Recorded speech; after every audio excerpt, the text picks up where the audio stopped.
Bom dia, igreja, tudo bom?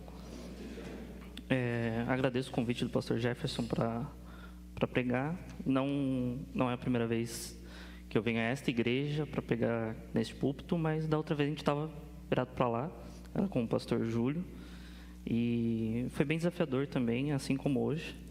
Como vocês podem ver, eu estou um pouquinho nervoso, mas isso faz parte da vida como um todo, né?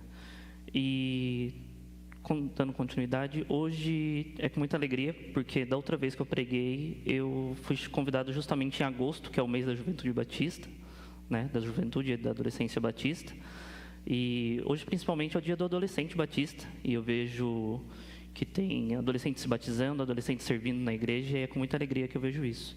E esse mês foi estipulado pela convenção para que a gente pudesse abraçar esse grupo e dar espaço para servir dentro da igreja, porque tanto os adolescentes, quanto as crianças, quanto os adultos, os idosos e todas as faixas etárias, elas são importantes para o corpo de Cristo. Então, esse mês a gente tenta fazer algo um pouco mais elaborado para eles, assim como temos maio, o mês da família, né? Então, é muito importante. Eu, assim como alguns irmãos, já de acordo com o ECA, né, o Estatuto da Criança, que diz que a adolescência vai até os 18 só. Passei da adolescência, acho que alguns irmãos também já passaram, uns há pouco tempo, outros um pouco mais de tempo, assim. Mas todo mundo lembra, às vezes, algumas experiências que tivemos, de como foi essa fase, cheia de desafios. E aqui fica um convite para os irmãos para a gente abraçar os adolescentes nesse momento, que é de muitas mudanças, como um todo. Existe a constituição da própria pessoa, da personalidade, nesse momento, vai se consolidando. E também é um momento que a gente começa a ter um relacionamento com outras pessoas, além do nosso núcleo familiar, né? A criança, muitas vezes, ela acaba sendo influenciada pelo próprio núcleo, né? Então, é o pai, está lá na escola e tudo mais, mas na adolescência ele começa a escolher com quem ele quer ser amigo, de formar grupo, né? Então, isso é muito importante para que a gente possa direcioná-los da melhor forma possível, que acaba sendo o tema da mensagem que eu trouxe, que são amigos que apontem para Cristo, né? Para Jesus. E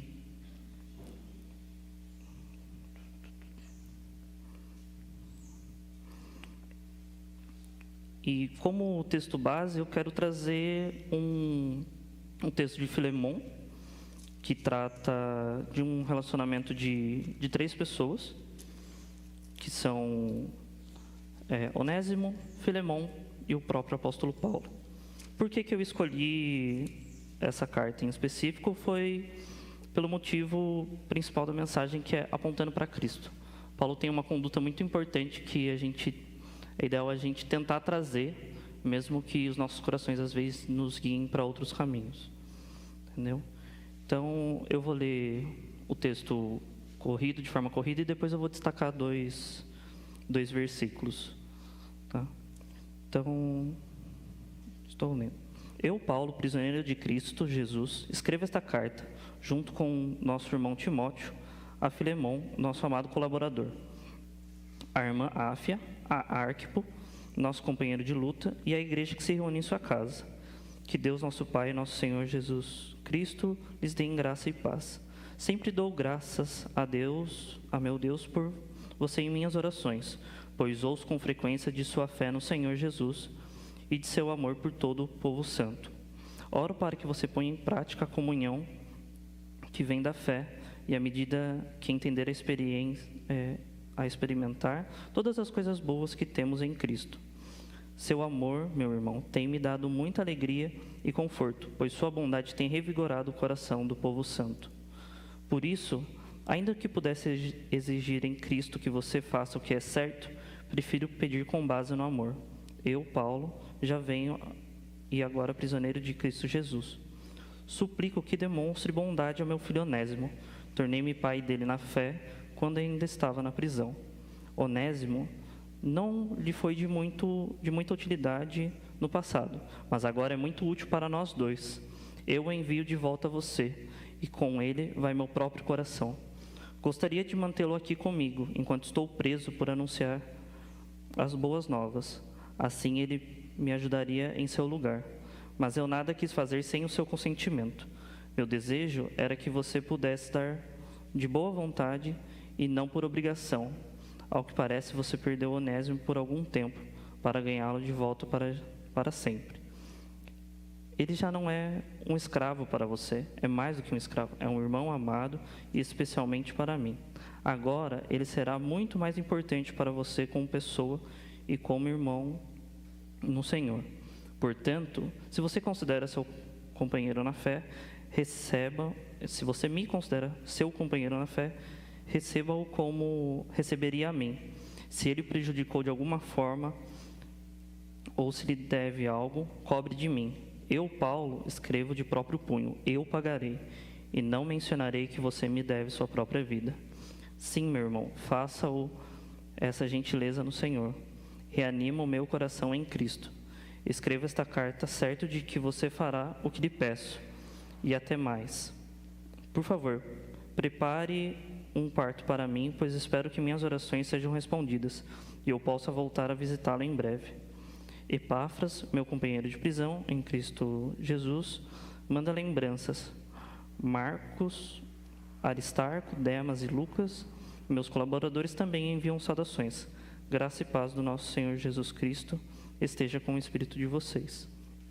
Então aqui a gente tem dentro da carta, né, dois bloquinhos que são a saudação, no começo de Paulo, né, a Filemon, e no final a gente tem as saudações finais, como normalmente é padrão dentro das cartas paulinas.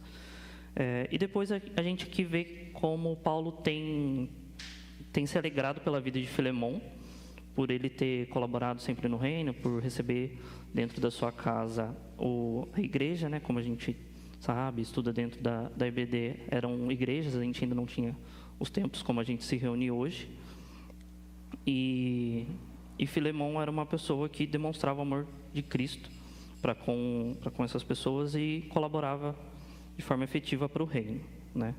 Mas aqui eu quero trazer esses 3 destaques desses 3 personagens, que é o corpo da mensagem, que é o corpo da carta principal, que é entre Onésimo, Filemon e Paulo. Onésimo, pelo que o próprio texto descreve, era um escravo de Filemon e ele havia fugido, né, porque provavelmente ele havia cometido algum furto ou roubo para com Filemon. Então, provavelmente por causa de algum medo de consequência, ele acabou fugindo e foi se encontrar com Paulo na prisão e lá se converteu, né? E isso é importante destacar porque aqui eu trago a perspectiva de alguém que foi alguém que feriu outra pessoa, por não conhecer a fé, então tinha dentro do seu próprio coração a vontade de fazer o que era mal, mas depois provavelmente ele se arrepende dentro da prisão e se torna para Cristo, né? Mas ele feriu o relacionamento que ele tinha com Filemon. A gente tem a ideia de escravidão como um pouco mais recente dentro da nossa história do nosso país, né? Mas antigamente poderia ser, então alguns estudos, algumas ilustrações, que existia um relacionamento mais próximo entre senhor e escravo, não era necessariamente só uma coisa muito separada. Então existia esse relacionamento de que Onésimo era próximo de Filemon para também conseguir fazer algo contra Filemon. Então a gente vê aqui essa quebra de relacionamento, de que alguém feriu o outro. E muitas vezes eu acho que a gente não é muito feliz quando a gente acaba sendo ferido por alguém, né? Na verdade eu acho que a gente não fica muito feliz quando acaba ferindo alguém dentro da nossa caminhada, mesmo já sendo cristãos e mesmo tentando crescer em santidade, a gente peca, né, digamos, diariamente, e tentamos reconstruir os relacionamentos com as outras pessoas, porque não fazemos isso de coração abraçado, assim, falando, não, quero ferir outra pessoa, ou sejam coisas simples, como às vezes esquecer o tupperware na casa de alguém e daí não ir buscar, porque daí a pessoa, né, você quer ficar fugindo da pessoa para a pessoa não te cobrar do Tupperware. Mas tem outras coisas também que a gente acaba ferindo, né? Que são outros relacionamentos com as outras pessoas, como, por exemplo, com os nossos pais ou com os filhos, né? Eu diria nossos filhos, mas eu ainda não os tenho. São com os filhos que a gente, às vezes, não respeita essa posição, né? Às vezes a gente pode enxergar como outras vezes. Os filhos enxergam o pai como autoridade, como jovem quer desafiar toda a autoridade. Às vezes os pais não reconhecem os filhos e os papéis dos filhos e daí tratam de outra forma. Então é importante que a gente sempre reconheça as nossas condutas para que possamos sempre fazer o melhor por amor a Cristo, entendeu? Então, através do amor a Cristo, a gente acaba amando o nosso próximo também de forma correta, né? E principalmente, às vezes, os nossos amigos, porque a amizade, ela é diferente de um laço consanguíneo, é diferente de, às vezes, a gente tá na igreja e tá sempre próximo, sempre junto, né? O C.S. Lewis, quando trata dos 4 amores, quando ele vai falar sobre amizade, ele fala que tem um traço dentro da amizade que é essa questão da convivência junto e tudo mais. Mas o principal fator de manter o relacionamento de amizade é a gente depositar tempo, depositar confiança e querer estar em relacionamento com a outra pessoa. Então, assim como o irmão Edielson, gosto muito quando ele repete que o tempo urge, né? Ele é implacável. E muitas vezes a gente não gasta tanto tempo da nossa vida com os nossos amigos por estar com os nossos amigos. A gente às vezes está em algum momento de celebração ou algum momento de tristeza, mas o estar por estar é importante para manter esse vínculo, né? E erramos quando não buscamos estar com nossos amigos. De outro lado, eu trago a perspectiva de Filemon, que é alguém que foi ferido, né? Alguém que uma vez confiou e deixou ali Onésimo, né, fazer algo contra ele. Não sabemos exatamente o que foi, sabemos que foi algo que envolvia valores, porque Paulo diz que vai pagar, né, de próprio punho e tudo mais. E Filemon, eu acho que não sei, né? Não sabemos se ele se converteu antes ou depois desse ocorrido com Onésimo, né? Então, não sabemos, mas hoje a gente sabe que ele recebeu esta carta e é provável que tenha recebido Onésimo também. Mas eu imagino que Filemon não estava tão feliz assim, né? Porque quando somos feridos, nós não ficamos 100% contentes de receber alguém ou de encontrar alguém que tenha nos ferido, que tenha nos acusado de alguma coisa, né?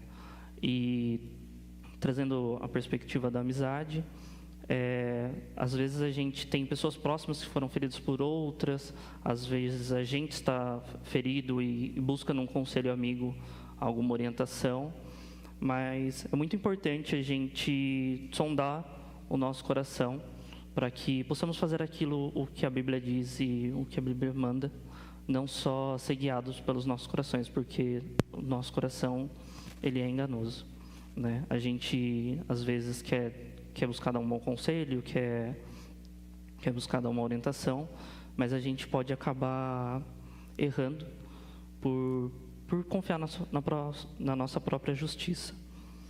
E então, eu vejo dentro da perspectiva de Filemon, eu fico perguntando qual era a decisão dele, né, sobre quando recebeu Onésimo.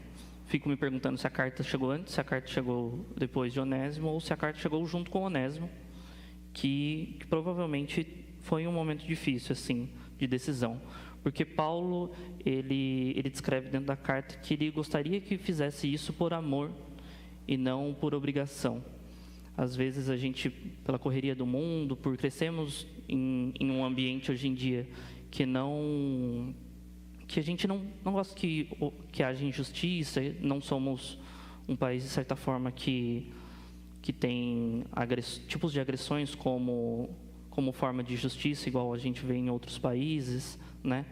Então, às vezes, a gente sempre tenta conduzir essa resolução de conflitos por formas morais gerais, assim, dentro da nossa legislação e tudo mais. Mas Paulo, ele apela para outra perspectiva, que é a perspectiva do amor, né? E o amor em Cristo. Então, por isso que é muito importante a gente continuar crescendo na fé, buscar estar em comunhão com os irmãos, em comunhão com Cristo, para que a gente sempre possa dar o direcionamento correto para esse nosso irmão, né? E mesmo Filemon, que eu acho que não estava muito feliz por receber esse desafio na vida dele, tanto por Onésimo, que mesmo arrependido ainda provavelmente tinha medo de se reencontrar com Filemon, e a gente nessas duas posições, a gente sempre toma caminhos diferentes.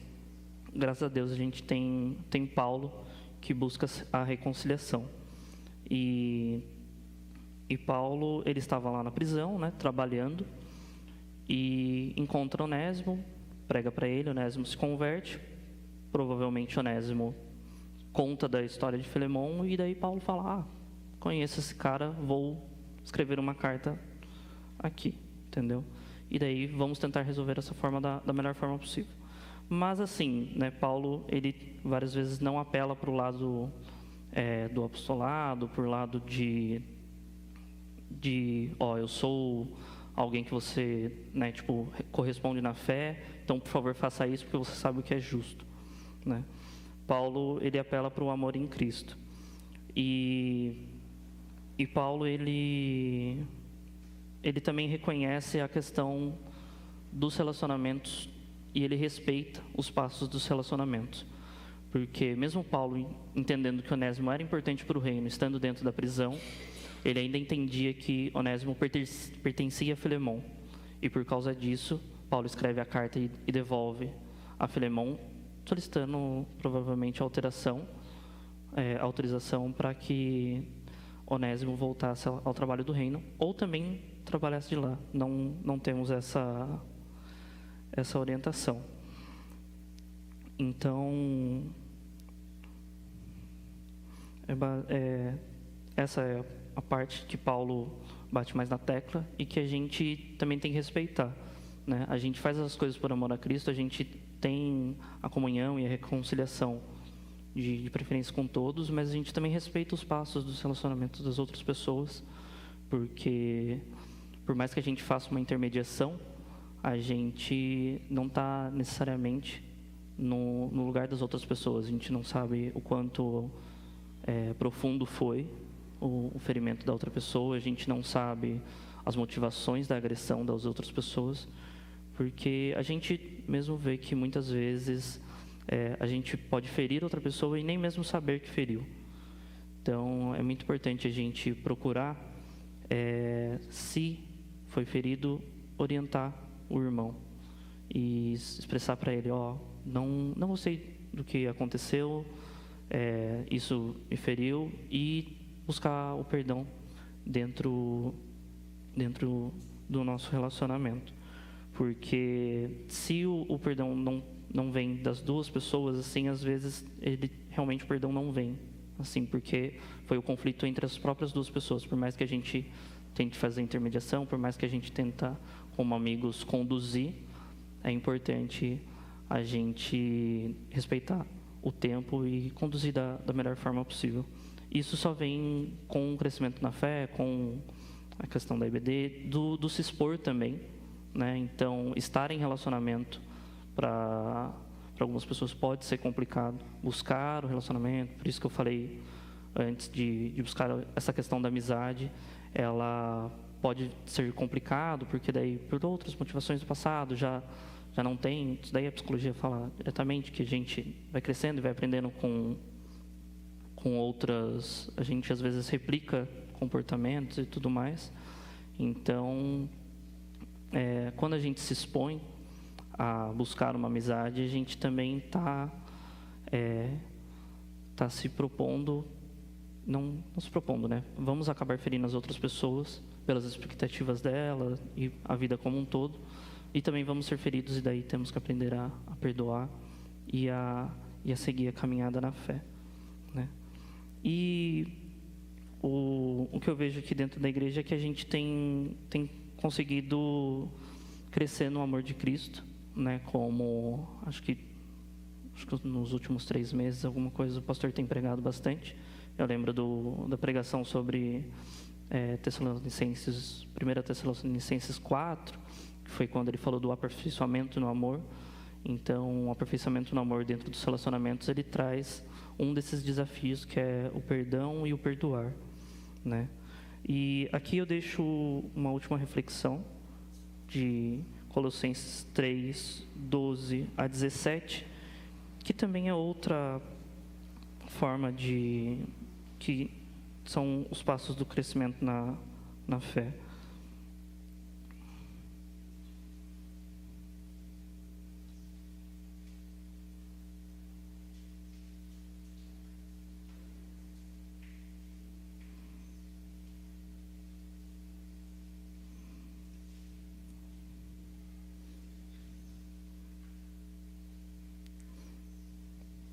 Os irmãos acharam? Colossenses 3, 12 a 17.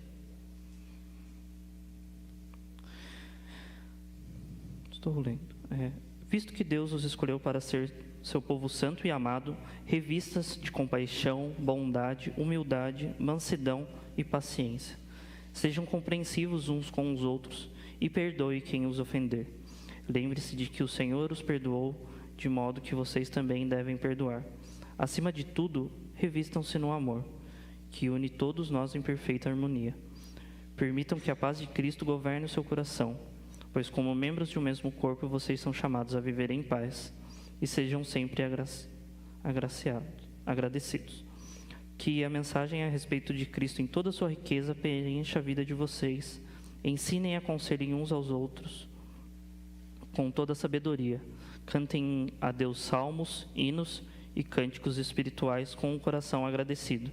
E tudo o que fizerem ou disserem, façam em nome do Senhor Jesus, dando graças a Deus, o Pai, por meio dele. E aqui eu só queria deixar um agradecimento especial a algumas pessoas que me ajudaram na caminhada cristã. Eu confesso que fiquei muito emocionado quando a gente tocou Perdão e Graça, porque eu lembro de um amigo muito próximo, que é o Heitor, e hoje não está mais tão próximo assim devido a questões de trabalho. Ele tem feito um trabalho gigantesco na ABU, né? Agradeço as minhas amigas que estão aqui, porque a gente sempre conversou muito. Não sei, a gente tem a data lá de quando começou a amizade como um todo, mas parece que Deus coloca pessoas na nossa vida para trabalhar. O Jefferson sempre à disposição, mesmo perto e longe. E eu sou muito grato a Deus por esses amigos e por outros que agora eu não consigo lembrar. Mas eu peço desculpa por estar chorando, mas é muito importante para mim, porque as amizades sempre foram um desafio muito grande para construir esse relacionamento, e graças a Deus dentro da igreja eu tenho encontrado irmãos para que mantenham reavivada a minha fé, como dentro da própria carta de Filemon, Paulo pede a Onésimo, né, que reaviva o amor que há em mim por Cristo, porque isso pode depender também de outras pessoas e não só da gente dentro da nossa caminhada cristã. E é basicamente isso. Muito obrigado.